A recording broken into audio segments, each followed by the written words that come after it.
Olá, meu nome é Ney Melo, eu sou professor de Biologia e esse aqui é o Thiago Savion, também é professor de Biologia. Isso aí, beleza galera, tudo bom?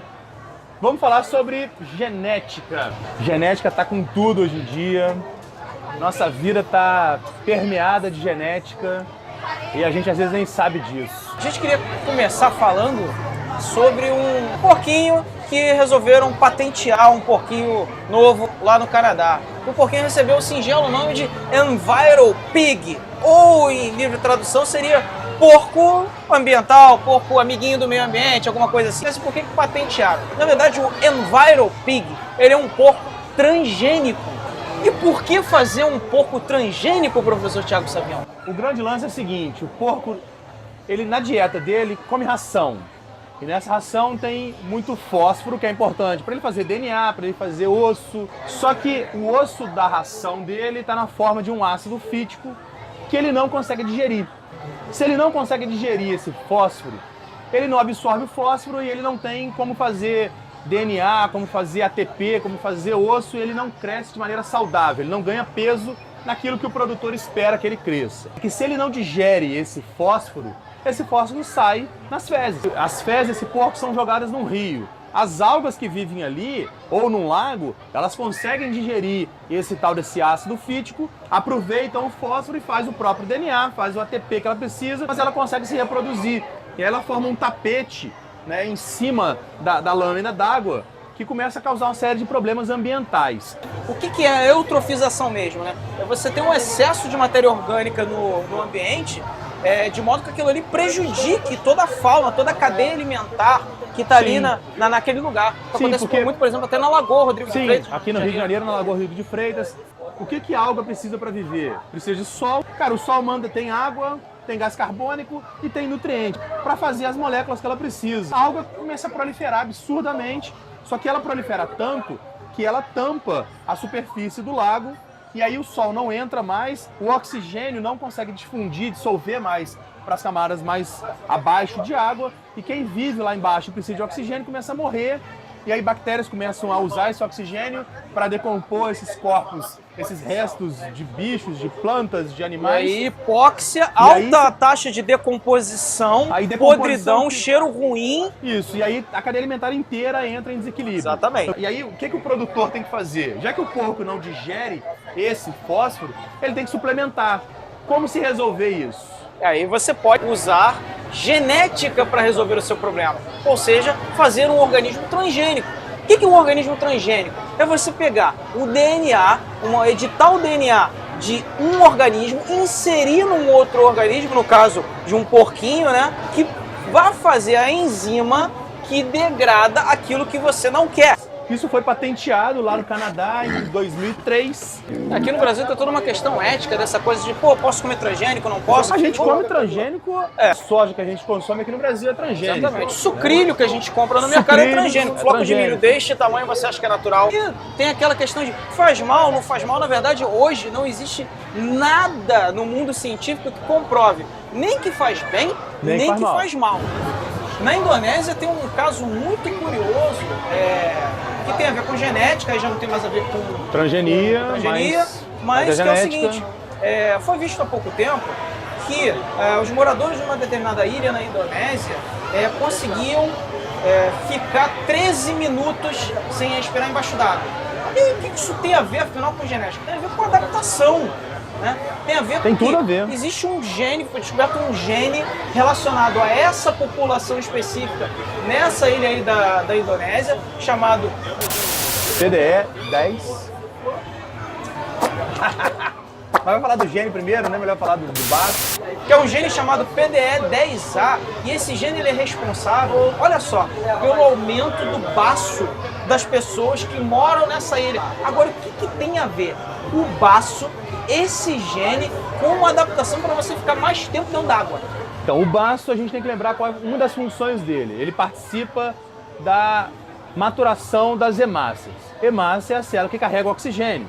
Então, se você tem mais hemácia, você consegue ficar mais tempo com mais oxigênio dentro do seu corpo. Você respira a última vez, para antes de mergulhar. Você tem oxigênio pra caramba ligado às suas hemácias, você consegue mergulhar. Essa mutação nesse gene não tem a ver diretamente com o baço, tem a ver com um hormônio que é produzido pela tireoide, que é o hormônio T4, ou tiroxina.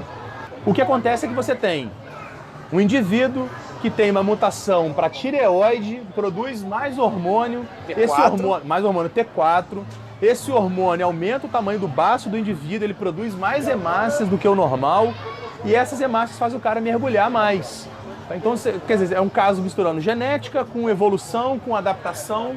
É um caso bastante interessante. E curiosamente isso também é verificado em outros animais. Por exemplo, nas focas de Wendell foi verificado que o baço desses animais, dessas focas, é realmente maior. E essas focas conseguem otimizar o uso das hemácias e, consequentemente, o uso do oxigênio muito mais do que outros organismos. Então, assim, a gente não tem essa capacidade tão grande, mas outros mamíferos mergulhadores, eles conseguem fechar artérias e veias para determinados órgãos que não são importantes naquele momento do mergulho. Então, por exemplo, uma foca está mergulhando.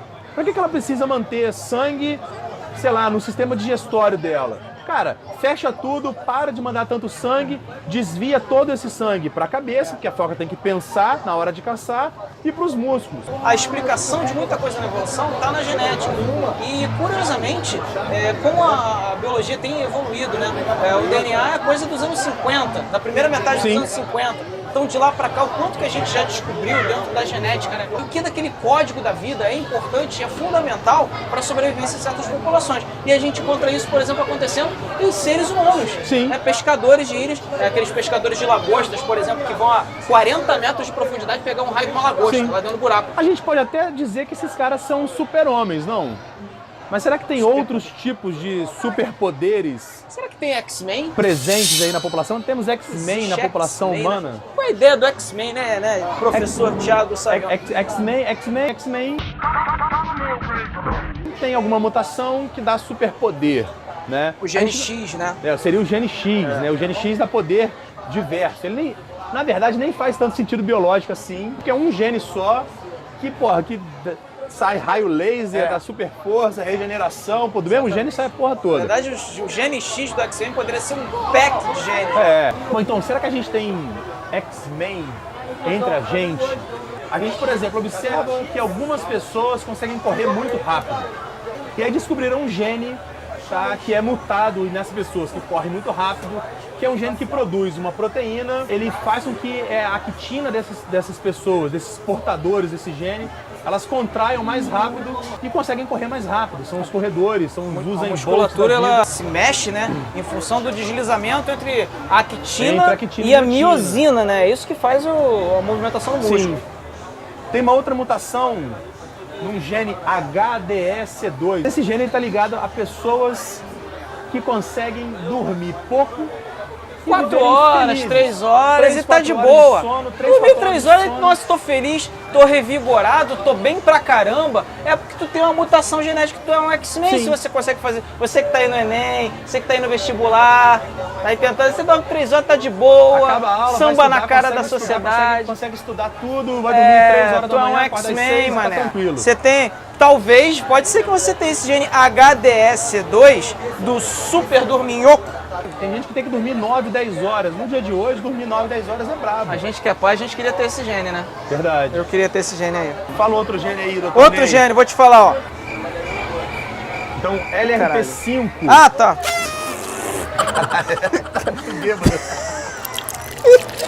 Vai dar certo. Que merda essa aí, acho que começou a subir. Bosta. Então, a gente tem... Tem um gene, que é o LRP5, que é a mutação dos ossos inquebráveis. Na verdade não é tão inquebrável assim, né? É uma mutação que minimiza a capacidade de você quebrar o osso. A pessoa tem ossos mais fortes, porque ela tem mais depósito ali de cálcio e o osso fica realmente mais forte. A gente também tem outro gene, professor Thiago Sagão, o gene da proteção para malária, a pessoa que tem uma certa imunidade a pegar malária. Lembra que a malária é causada por um protozoário. Plasmodium vivax, falciparum, Plasmodium vivax, Plasmodium malariae e o Plasmodium ovale. Cada um gera um tipo de febre, né? Terção benigna, terção maligna. Isso também é conteúdo de prova, conteúdo de concurso. O plasmódio não consegue se instalar nessa pessoa e essa pessoa é imune à malária. Seu colesterol está bom? O colesterol tá filé, cara. Seu colesterol tá 130, 120, tá filezinho, tranquilo. Então, será que o Thiago tem o gene da mutação CETP? É o gene do baixo colesterol. Na verdade, é um gene que te ajuda a degradar o máximo possível daquele dito colesterol ruim, né? E qual é o problema do colesterol? Na verdade, o colesterol ele é importante para o nosso organismo. Ele constitui diversas estruturas das nossas células. Porém, em excesso, ele pode se depositar em vasos sanguíneos, por exemplo, e entupir os seus vasos e te dar um AVC, te dar um infarto agudo no miocárdio, por aí vai, né? Sim. E aí, o colesterol ele é importante para as membranas celulares, ele é importante como precursor de hormônios, como testosterona, progesterona, mas em excesso, esse colesterol circulando na corrente sanguínea, ele pode causar lesão nos vasos sanguíneos e começar a diminuir o calibre dos vasos. Chega uma hora que ele entope, se entupir um vaso no seu coração, você tem um infarto, você pode morrer. É só isso que pode acontecer com você. Agora, Thiago, esse gene aqui é demais, esse gene aqui... Quem tem resistência à cafeína, enche a cara de café e nada acontece.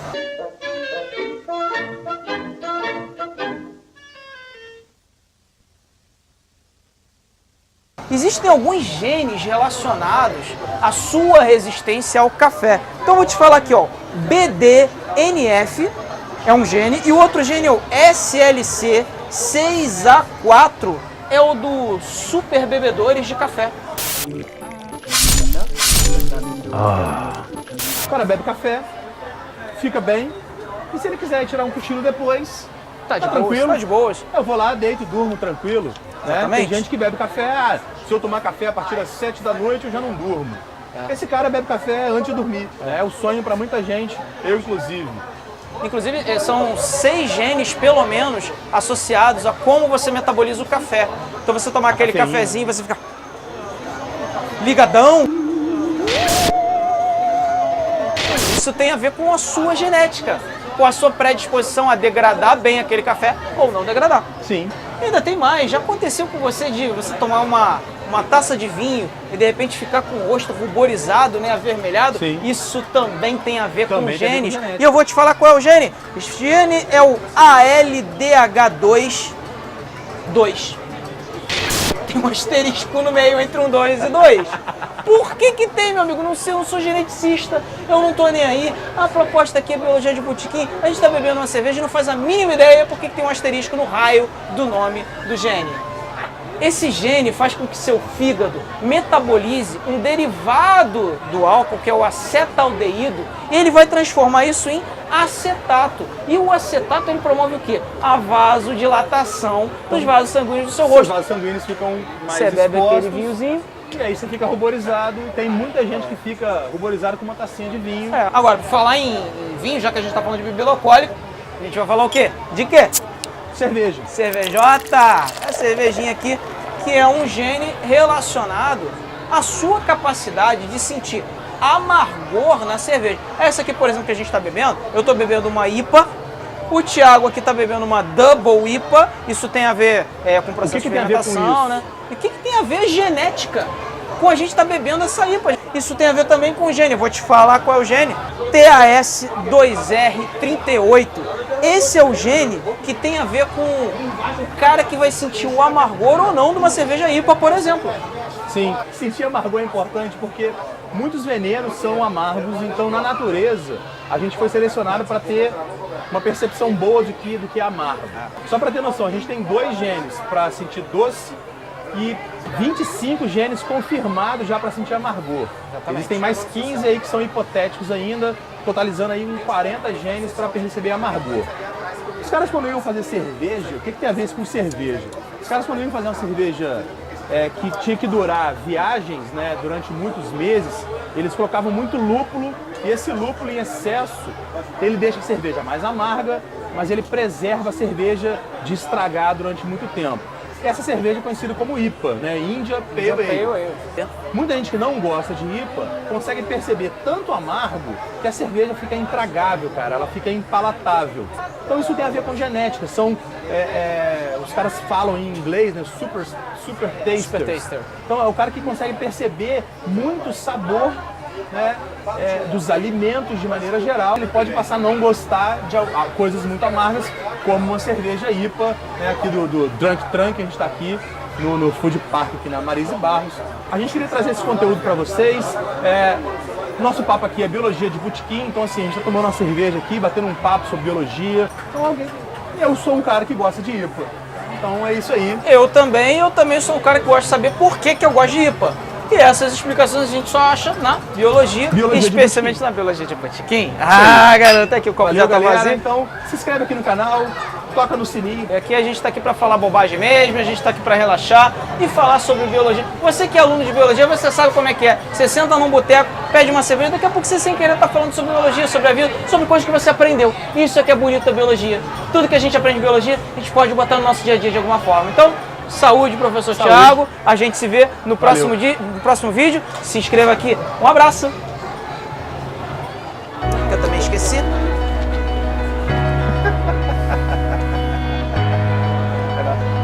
Coffee. Muito obrigado, Thiago. Está bêbado. Eu não comi, eu almocei mal e tô bebendo IPA. Pior combinação, porque a IPA ela tem um teor alcoólico um pouquinho mais elevation do que as demais.